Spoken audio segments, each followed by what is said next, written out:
मैं लखनऊ में रहता हूं और जो मैं तुम्हें सुनाने जा रहा हूं वो कोई बनाई हुई कहानी नहीं है। ये एक ऐसी रात की बात है जिसके बाद से मैं आज भी रात 12 बजे के बाद ऑटो में बैठने से पहले नंबर प्लेट जरूर देखता हूं। ये बात 2 हफ्ते पहले की है। मेरे एक करीबी दोस्त की शादी थी गोमती नगर में। डांस हुआ, खाना हुआ, हंसी मजाक हुआ, सब कुछ बिल्कुल नॉर्मल। जब मैं बाहर निकला तो घड़ी में रात के 12 बज चुके थे। मेरा घर अलीगंज में है, करीब 8 किलोमीटर दूर। मैंने ओला खोली, उबर खोली, कोई गाड़ी नहीं मिली। कभी नो कार्स अवेलेबल तो कभी ड्राइवर बिजी। कुछ मिनट बाद फोन बंद करके मैं सड़क की तरफ बढ़ा। सोचा कोई ना कोई ऑटो मिल ही जाएगा। 5-6 ऑटो निकले, किसी ने मना कर दिया, किसी ने डबल पैसे मांगे। थक चुका था मैं, बस घर पहुंचना चाहता था। तभी एक ऑटो आकर रुका। पुराना सा ऑटो, पीली बत्ती, खड़खड़ाता हुआ इंजन। मैंने नंबर प्लेट देखी, UP 32 AK 786।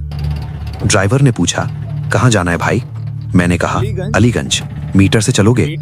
उसने कुछ नहीं कहा, बस हल्का सा सिर हिलाया, जैसे कह रहा हो बैठ जाओ। मैं पीछे बैठ गया। अंदर से ऑटो अजीब था। सीट फटी हुई, लोहे की रॉड ठंडी और एक अजीब सी गंध, जैसे काफी वक्त से कुछ बंद पड़ा हो। मैंने साइड से हवा के लिए कपड़ा हटाया और मोबाइल निकाल लिया।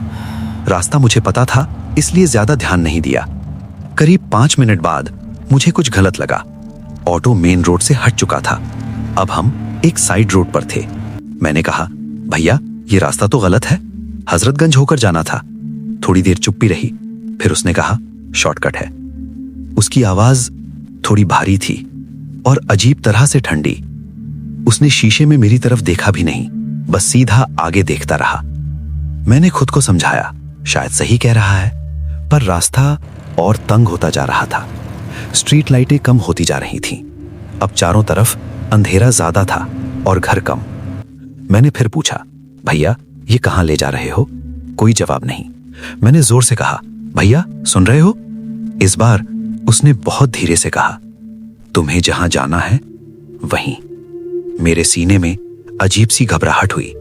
मैंने मोबाइल में GPS खोला, लोकेशन लोड ही नहीं हो रही थी, नेटवर्क गायब था। मैंने कहा, ऑटो रोको, मुझे उतरना है। उसने कहा, बस 5 मिनट और ऑटो और तेज हो गया। अब बाहर कुछ भी जाना पहचाना नहीं था, न दुकान न घर, बस खाली जमीन और सन्नाटा। मैंने पीछे से ऑटो रोकने की कोशिश की, पर वो रुका नहीं। मैं चिल्लाया, रोको, पुलिस को कॉल कर दूंगा। तभी ऑटो अचानक रुक गया, एकदम। इंजन बंद, सन्नाटा। मैंने तुरंत उतरने की कोशिश की, दरवाजा नहीं खुला। मैंने खींचा, धक्का दिया, कुछ नहीं। तभी ड्राइवर बोला, इतनी जल्दी क्या है, अभी पहुंचे नहीं। और उसने धीरे धीरे अपनी गर्दन घुमाई। मैंने पहली बार उसका चेहरा देखा। वो बहुत बूढ़ा था, झुर्रियों से भरा चेहरा, और उसकी आंखें पूरी तरह सफेद, जैसे कभी रोशनी देखी ही न हो। वो मुस्कुराया और बोला, तुम जानते हो ये ऑटो हर रात चलता है और हर रात एक सवारी चाहिए। मेरी आवाज कांप रही थी, तुम कहना क्या चाहते हो? उसने कहा, 6 साल पहले इसी सड़क पर मेरा एक्सीडेंट हुआ था। एक नशे में धुत लड़का कार से टकराया, मैं मर गया। उसने आगे देखा, पर ऑटो चलता रहा। हर रात 12 बजे मुझे एक सवारी मिलती है और मैं उसे वहीं ले जाता हूं जहां मैं मरा था।